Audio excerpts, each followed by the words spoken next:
কবিগুরু রবীন্দ্রনাথ ঠাকুরকে আমার প্রণাম জানিয়ে এবং যারা এখানে উপস্থিত আছেন সকলকে আমার আন্তরিক শ্রদ্ধা ও ভালোবাসা জানিয়ে আমি শুরু করি। যখন আমি অঘোর ঘুমে, যখন মধ্যরাত, তখন যাকে স্বপ্ন দেখি তিনি রবীন্দ্রনাথ। যখন আমার দুঃখে কষ্টে ভিতরে অশ্রুপাত, তখন যিনি দুঃখ ঘুরান তিনি রবীন্দ্রনাথ। যখন আমি হারিয়ে যাই, কেউ ধরে না হাত, তখন যিনি পৌঁছে দেন তিনি রবীন্দ্রনাথ। দেবব্রত দত্তের এই ছোট্ট একটি কবিতার মধ্য দিয়ে আমরা যে কথা বললাম, সেই কথারই প্রকাশ শীর্ষেন্দু মুখোপাধ্যায়ের রূপক উপন্যাসের একটি নির্বাচিত অংশ।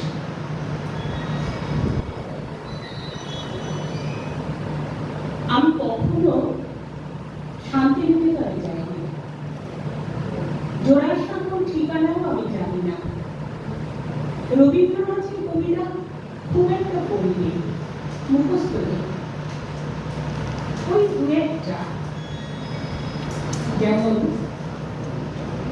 রমণীর মন, সহস্র বর্ষেরই সখা সাধনার ঘর, কিংবা দুয়ারে বাহিরে যেমনই চাহিরে মনে হলো যেমন ছিলে, ওগো নিরুপমা, ওগো প্রিয়তমা, কবে ছিলে লীলা সঙ্গিনী, কাজে ফিরে মরে চলে গেলে কোন দূরে, মনে পড়ে গেল আজই বুঝি বন্ধুরে, ডাকিলে আবার কবে কার চেনা সুরে, বাজাইলে কিঙ্কিনি, বিশ্বরণের গধূলি ক্ষণের আলোকে তোমারে চিনি। না মশাই, আপনারা যে চোখে দেখেন সে চোখে নয়। রবি ঠাকুর আমার কাছে অন্যরকম, একেবারে অন্যরকম, আলাদা। বিপদে পড়লেই আমি রবি ঠাকুরের কথা ভাবি। ভালো মনে পড়ে না সে কবে একদিন ছেলেবেলায় মাথায় টিকটিকি পড়েছিল বলে আমি ভয়ে দৌড় দিয়েছিলাম, দরম করে ধাক্কা খেয়েছিল বাবার পড়ার টেবিলে। কেঁদে উঠতে গিয়ে দেখি টেবিলের উপরে রবি ঠাকুরের ছবি, মালা পরানো ধূপকাঠি জ্বলছে। আমি কেঁদে বললাম, রবি ঠাকুর, রবি ঠাকুর, আমার মাথায় টিকটিকি তুমি দাঁড়িয়ে দাও। সঙ্গে সঙ্গে আমার ঘন চুলের ভেতর থেকে টিকটিকির বাচ্চাটা ছিটকে পড়লো টেবিলের উপর, তারপর দেয়াল বেয়ে উঠে গেল। ভয়ে আমার গায়ে কাঁটা দিল, শিউরে উঠল। তারপরে আমি ক্রমশ বুঝতে পারলাম আমি গোপনে একটা আলাদা রবি ঠাকুর হয়ে গেছি। সে আমার গোপন কথা নয়।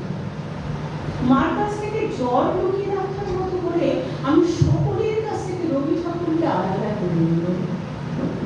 রাত্রিরে অন্ধকার ঘর বেরোতে পারছি না, ডাকলুম, রবি ঠাকুর, রবি ঠাকুর, আমি অন্ধকার ঘর বেরোতে পারছি না, তুমি আমাকে পার করে দাও। সঙ্গে সঙ্গে মনে হতো আপন জনের মতো কি আমার হাত ধরলো। আমি গটমট করে বেরিয়ে গেলুম ঘর। ঘুরি ধরা নিয়ে একবার খালাসি পাড়া ছেলেদের সঙ্গে মারপিট লাগতো। আমি মার খেয়ে চেঁচে উঠেছিল, রবি ঠাকুর, রবি ঠাকুর, ওরা আমাকে মারছে, তুমি আমাকে নিয়ে যাও। শুনে ছেলেগুলো হেসে বলে বলল, রবি ঠাকুর নিয়ে যাবে কি রে? তাদের হাসি ফাঁকে করে দিয়ে আমি টেনে দৌড় মেরেছিলাম।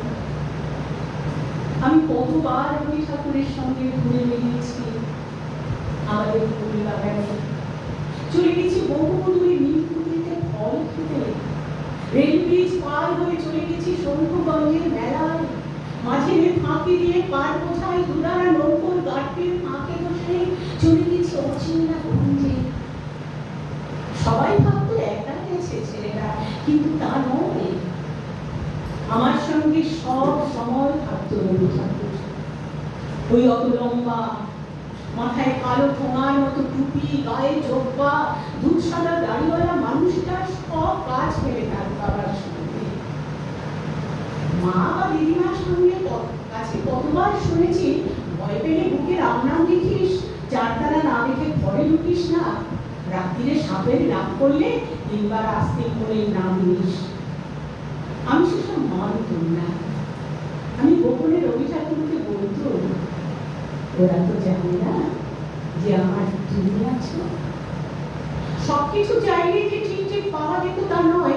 একবার একটা ছেলে আমাদের বাড়ির পোষা তোতা পাখিকে ঢিল মেরেছিল বলে আমি চেঁচিয়ে করেছিল, রবি ঠাকুর, রবি ঠাকুর, চোখ দুটো কানা করে দাও। ফলে দুদিন বাদে আবার নিজের চোখ উঠল।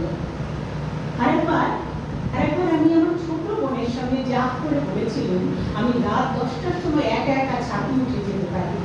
শুনে সে বলেছিল, ইস। আমি বলেছিলাম, বাজি। সে তার জমানো পয়সা বাজি ধরল। তারপর সত্যি সত্যি একদিন রাত 10টার সময় আমি একা একা হাসতে হাসতে ছাদে উঠে এলাম।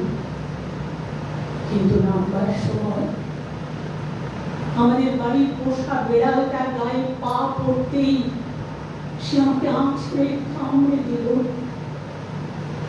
সে রাত্রিরে রবি ঠাকুর আর কথা বলেননি আমার সঙ্গে। কেন আমি ঠকিয়ে নিতে চেয়েছিল আমার ছোট বোনের টিফিন না খাওয়া, পুঁতির মালা না কেনা, কষ্টে জমানো পয়সা।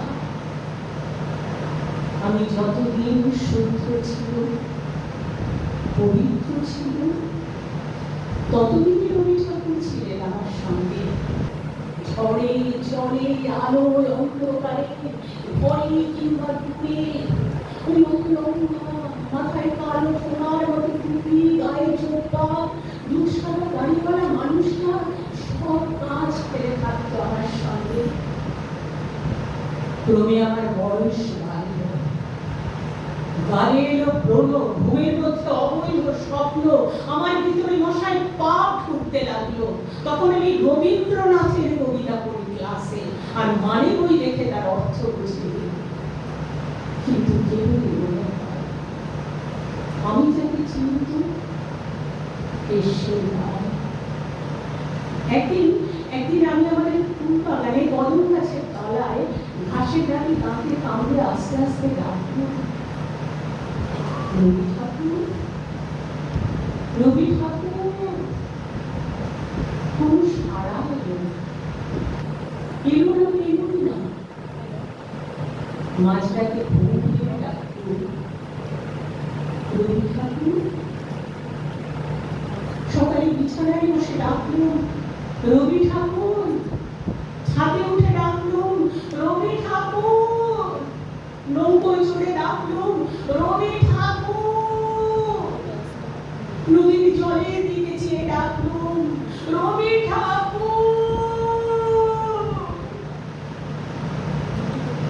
কোনো সাড়া এলো না, তো এলো না। তখন বসলাম আমার বহু কান্না কাঁদতে। আমার রবি ঠাকুর গেল, আমার সাহস গেল, শুদ্ধটা গেল, গেল আমার শৈশব। বুকের শব্দে বিসর্জনের বাজনা শুনল।